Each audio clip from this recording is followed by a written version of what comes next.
இன்னைக்கு நம்ம என்ன செய்ய போறோம்னு பார்த்தீங்கன்னா இனிப்பு போலி செய்யலாம். கோயம்புத்தூர் சைட்லலாம் பார்த்தீங்கன்னா இந்த காரப்பொரி, அதுக்கப்புறம் வந்து தட்டவடை செட்டு, நொறுக்கல் அதெல்லாமே அந்த காந்திபுரம் ரோட் சைடில் வந்துட்டு பண்ணிட்டு இருப்பாங்க. இப்போ நம்ம இனிப்பு போலி பண்ணலாம்.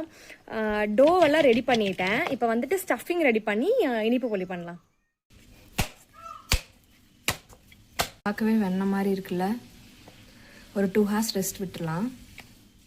ஸ்டஃபிங் ரெடி பண்ணிக்கலாம். அதுக்கு கொஞ்சம் நெய் ஊற்றிட்டு செதறி வச்சிருக்க தேங்காய் எடுத்து கொஞ்சம் போட்டுக்கலாம்.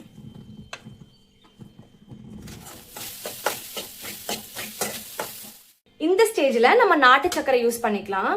நாட்டு சக்கரையில ஃபிளேவர்ஸ் கலந்தது நீங்க கேள்விப்பட்டிருக்கீங்களா? நானுமே கேள்விப்பட்டதில்லை. பட் ஆனா சேலம் எஸ்கே ஆர்கானிக்ஸ்ங்கிற பேஜ்ல இது வந்து 20 ஹெர்ப்ஸ் சேர்ந்த நாட்டு சக்கரை, இது வந்து பிளைனான நாட்டு சக்கரை, இது வந்துட்டு சுக்கும் ஏலக்காயும் இருக்கிற நாட்டு சக்கரை. இவ்வளோ ஃபிளேவர்ஸ்ல நான் இப்பதான் கேள்விப்படுறேன். இப்போ வந்துட்டு சுக்கும் ஏலக்காயும் இருக்கிறத வந்துட்டு நம்ம காஃபி டீக்கும், அதே மாதிரி 20 ஹெர்பல் இருக்கிற நாட்டு சக்கரை வந்து காஃபி டீக்கும் யூஸ் பண்ணிக்கலாம்.